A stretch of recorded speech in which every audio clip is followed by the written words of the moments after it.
ராமபுரம் கிராம மக்கள் பெரும்பாலும் விவசாயத்தை நம்பியே வாழ்ந்து வந்தனர். காலை சூரியன் உதிக்கும் நேரத்தில் வயலுக்கு செல்வதும் மாலை வீட்டிற்கு திரும்புவதும் அவர்களின் அன்றாட வாழ்க்கையாக இருந்தது.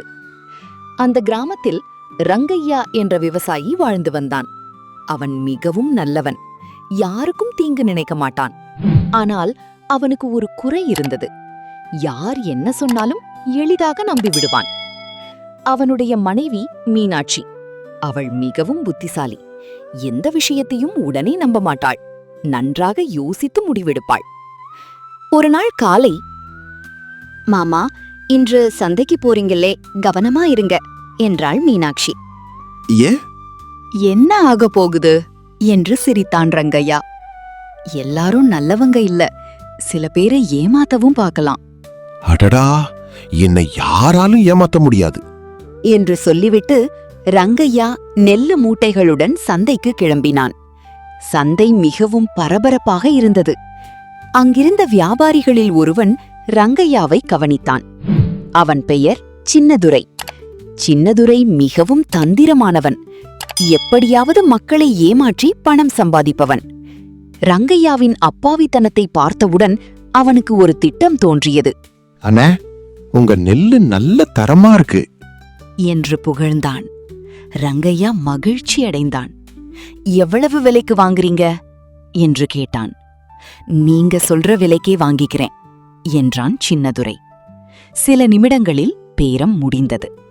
பிறகு சின்னதுரை ஒரு கனமான துணிப்பையை எடுத்தான். இதுல 1000 பொற்காசுகள் இருக்கு, வீட்டுக்கு போய் எண்ணி பாருங்க என்றான்.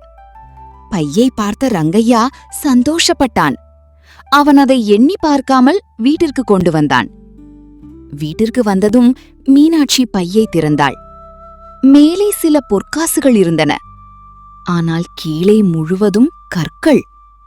மீனாட்சியின் முகம் மாறியது. மாமா, இது என்ன என்று கேட்டாள். ரங்கையா அதிர்ச்சியடைந்தான். ஐயோ, நான் ஏமாந்துட்டனே என்று தலையில் அடித்துக் கொண்டான். அன்று முழு இரவும் அவனுக்கு தூக்கம் வரவில்லை. நான் உழைச்சு சம்பாதிச்சத இப்படி இழந்துட்டமே என்று வருந்தினான். ஆனால் மீனாட்சி அமைதியாக இருந்தாள். அழுதா காசு திரும்ப வராது, புத்தியால்தான் பிரச்சனைக்கு தீர்வு காண முடியும் என்றாள். மறுநாள் காலை அவள் ஒரு திட்டம் போட்டாள். அடுத்த சில நாட்களில் கிராமத்தில் ஒரு செய்தி பரவியது. ரங்கையா வீட்டில் பழமையான பொக்கிஷ பெட்டி இருக்கிறதாம். இந்த செய்தி சின்னதுரையின் காதிலும் விழுந்தது. அவனுடைய பேராசை மீண்டும் தலை தூக்கியது. உடனே ரங்கையா வீட்டிற்கு வந்தான். அக்கா, உங்க வீட்ல பொக்கிஷ பெட்டி இருக்குன்னு கேட்டேன் என்றான். மீனாட்சி சிரித்தாள். ஆமாம், எங்க தாத்தா காலத்து பெட்டி என்றாள். அத விற்கிறீங்களா என்று கேட்டான். சரியான விலை கொடுத்தால் விற்கலாம் என்றாள். சின்னதுரை அந்த பெட்டியை பார்த்தான். அது பெரியதாகவும் மிகவும் கனமாகவும் இருந்தது. அதற்குள் நிச்சயம் தங்கம் இருக்கும் என்று நினைத்தான். எவ்வளவு வேண்டும் என்று கேட்டான். மீனாட்சி சொன்ன தொகை மிகவும் அதிகம். ஆனால் பேராசையில் இருந்த சின்னதுரை உடனே ஒப்புக்கொண்டான். அவன் பணத்தை கொடுத்தான். மீனாட்சி பணத்தை எண்ணி பாதுகாப்பாக வைத்தாள். இப்போ பெட்டியை திறக்கலாம் என்றாள். சின்னதுரை ஆர்வமாக பெட்டியை திறந்தான். உள்ளே கற்கள் மட்டுமே இருந்தன. அவன் அதிர்ச்சியடைந்தான். இது என்ன மோசடி என்று கத்தினான்.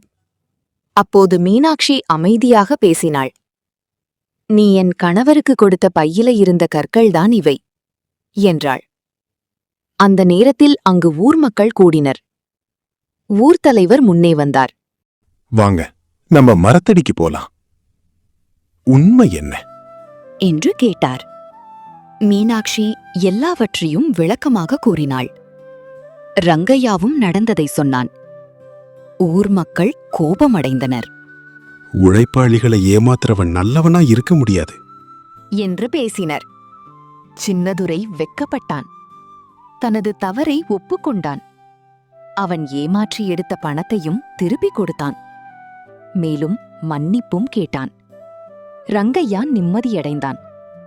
வீட்டிற்கு திரும்பியபோது, மீனாட்சி, உன்ன மாதிரி மனைவி கிடைச்சது என் அதிர்ஷ்டம் என்றாள்.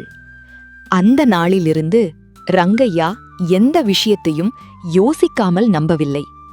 முதலில் ஆராய்ந்து பார்த்தான். பிறகு முடிவெடுத்தான். ராமபுரம் கிராம மக்கள் அனைவரும் மீனாட்சியின் புத்திசாலித்தனத்தை பாராட்டினர். அவளின் பெயர் ஊர் முழுவதும் பரவியது. அதன் பிறகு யாரும் ரங்கையாவை ஏமாற்ற முடியவில்லை.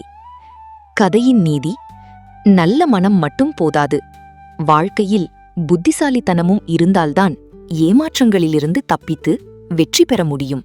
இந்த மாதிரி இன்னும் நிறைய நல்ல கதைகள் பார்க்க வீடியோவை லைக் பண்ணுங்க, உங்க கருத்துக்களை கமெண்ட் பண்ணுங்க, நண்பர்களோட ஷேர் பண்ணுங்க. மேலும் இதே மாதிரி மாரல் ஸ்டோரிஸ் பார்க்க நம்ம சேனலை சப்ஸ்கிரைப் பண்ணி பெல் ஐகானை பிரஸ் பண்ணுங்க.